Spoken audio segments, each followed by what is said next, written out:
सर्दी की एक यकबख्ता रात में रिचर्ड ओवरकोट पहने बहुत मज़े से एक अंग्रेज़ी धुन गुनगुनाता जा रहा था। एल्टन जॉन का गाना।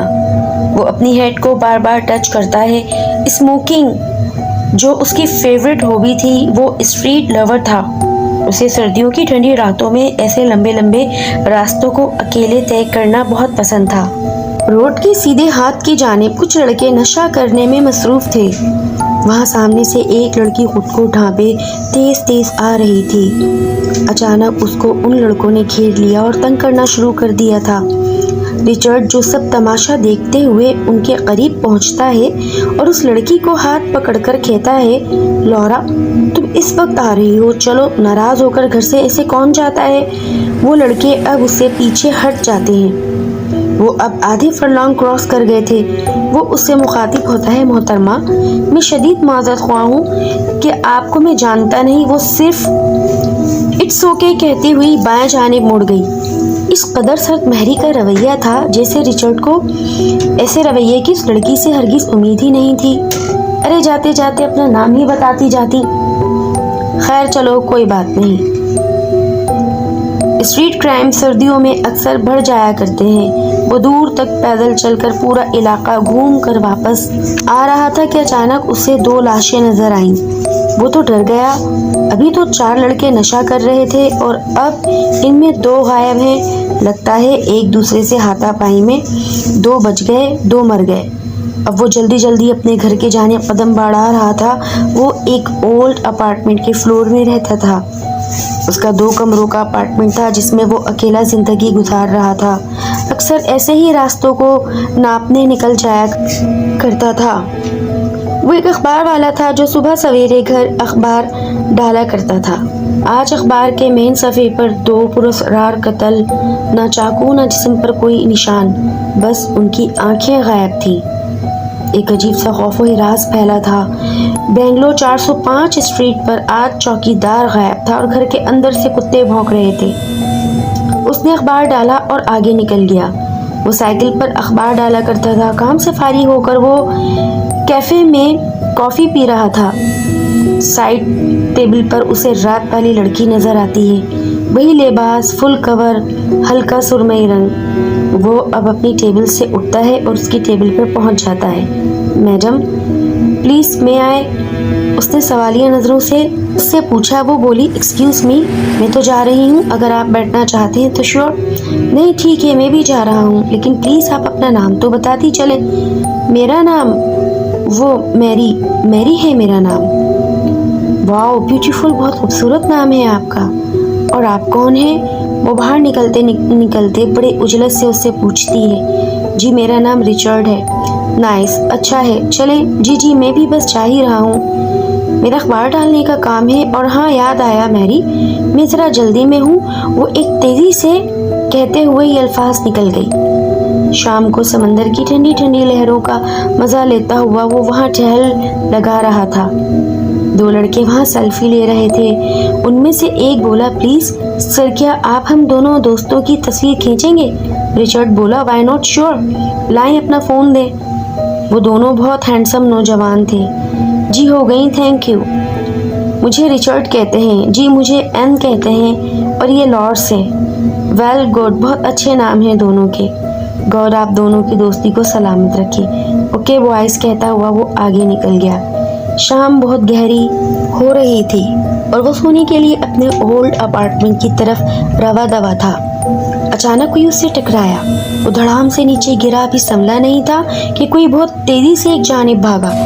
वो उसे नाज़ेबा अल्फाज कहते हुए अपने कपड़े झाड़ता हुआ उठता है। वो अपने घर में था। खाने से फारिग होकर अपने बेड पर दराज हो गया था। वो अक्सर वाइन पिया करता था। खूब वाइन पी रखी थी और रोड पर फिर से ओवरकोट और हैट पहनकर बाहर निकला। उसे केप टाउन की ओल्ड स्ट्रीट बहुत पसंद थी। उसकी तन्हा जिंदगी और ये सन्नाटे भरे रोड। वो धुन गुनगुनाता जा रहा था कि अचानक उसे भागता हुआ कोई नजर आया। अब वो भी एक जानिब तेज तेज उसके पीछे भागने लगा। वो समझ रहा था कि ये कोई स्ट्रीट क्राइमर है, मगर वो भागते भागते एक छोटे से पुल के नीचे चला गया था। वहाँ उसे सिवाय एक काली बिल्ली के कुछ नजर न आया। पुल से आगे नदी बह रही थी। वो बोला शायद कोई इसमें कूद गया होगा। आज सुबह जब उसने अखबार डिलीवर के लिए पूरा बंडल उठाया तो फ्रंट पेज पर वही दो लड़के देखे। इतनी भयानक शक्ल। उस वक्त वो हैरान हो गया उनकी तस्वीरें देखकर। मैंने कल शाम ही ये तस्वीरें खींची थी, जो कि लास्ट सेल्फी थी। वो ठीक 1 घंटे बाद मारे गए थे। वो उसी पुल के पास पाए गए थे जहां रात रिचर्ड पहुंचा था। वो पूरी न्यूज़ बड़ी तवज्जो से पढ़ रहा था।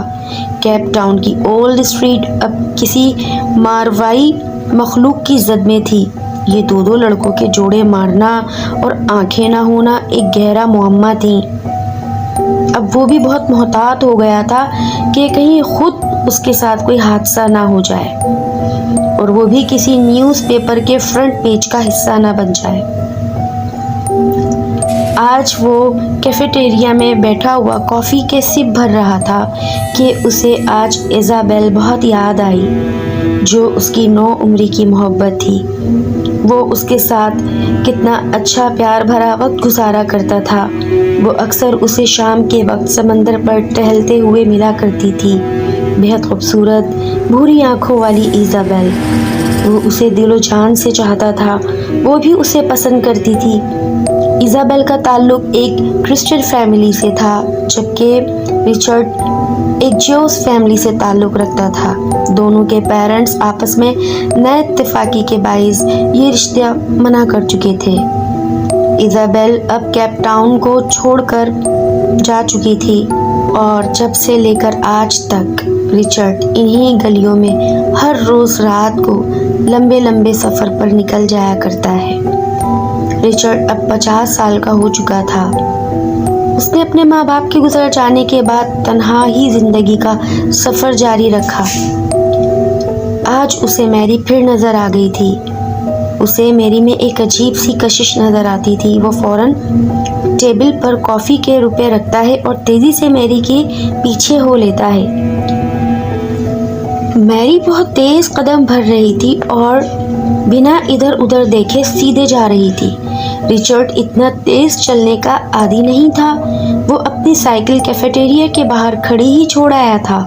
मेरी एक हाथ में एक शॉपर लिए बहुत तेज़ी से जा रही थी। वो उसी ओल्ड स्ट्रीट से होता हुआ उसी पुल तक पहुंचा। अब वो रुक गया और मेरी एकदम घूमी, वो साइड में हो गया। अब मेरी ने पुल के नीचे दाखिल होकर खुद को किसी काम में मसरूफ़ कर लिया। अच्छा, तो मेरी यहाँ रहती है। उस दिन वो कहाँ छुप गई थी? उसे शॉपर पर एक अंदर से किसी को निकालने की आहट सुनाई देती है। वो अपने दबे दबे कदमों से अब उसके करीब होता जा रहा था। अब रिचर्ड को न जाने क्या हुआ, वो बहुत तेज़ कदमों से भाग रहा था।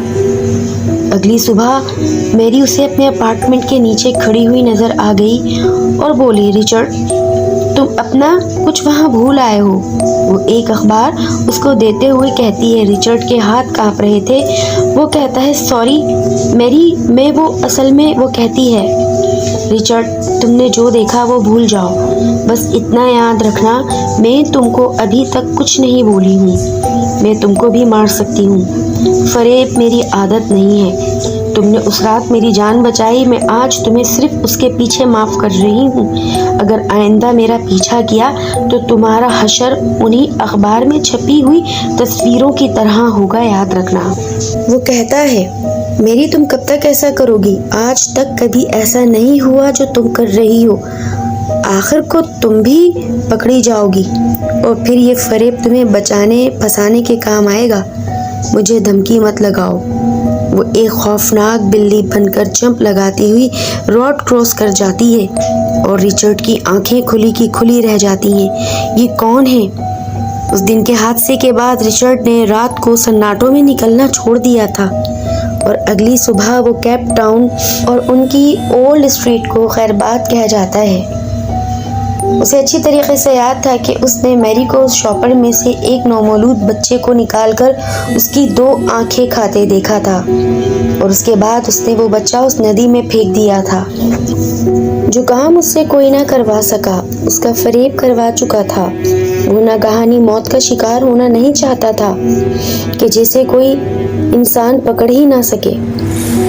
मेरी शिकार कब तक करती रही कोई नहीं जान सका। वो कौन थी, क्या थी, किसी को मालूम ना चल सका। वो ट्रेन में बैठा हुआ उन हादसों के बारे में सोचता रहा। लिसनर्स, मेरी कहानी को लाइक, कमेंट, शेयर करना ना भूलें और मिलते हैं अपनी एक और न्यू स्टोरी के साथ। तब तक के लिए अपना बहुत ख्याल रखें। अल्लाह हाफिज।